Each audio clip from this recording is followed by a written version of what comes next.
રામ નારાયણ રામ. કેટલા દૂત છે જેમને મેસેન્જર નામ આપવામાં આવ્યું છે? અનેક શક્તિઓ છે જે ક્રેક પેદા કરવા માટે સતત વિક્ષેપ સર્જતી રહે છે. જે વિક્ષેપ કાર્ય કરશે તે એન્ટીફોર્સ અથવા દુશ્મનો આત્મા હશે. તેઓ તને હંમેશા એવા કારણો વચ્ચે મૂકી દેશે જેનાથી જન્મજાત અને તારા વચ્ચે મતભેદ ઊભા થઈ જશે. પરંતુ આ શક્તિ જન્મજાત પર કોઈ કાર્ય નહીં કરે. તે જે લે છે તે જ પર કાર્ય કરશે. આ મેસેન્જર ટી.બી. અથવા પોક્સના બેક્ટેરિયાઓની જેમ હશે.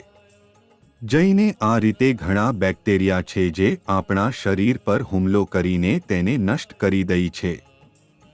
આ સુસ્ત શક્તિઓ જે એન્ટીફોર્સ બની રહી છે તેમને એક પ્રકારના મેસેન્જર તરીકે ઓળખવામાં આવે છે.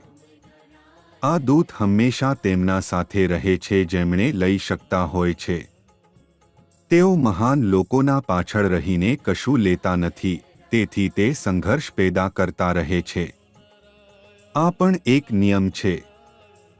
જો હવા ચાલી રહી હોય અથવા વાતાવરણ ગરમ હોય, આગ લાગી રહી હોય અથવા બીજી બાજુની હવા તેની મદદ કરી રહી હોય, આ પણ એક નિયમ છે.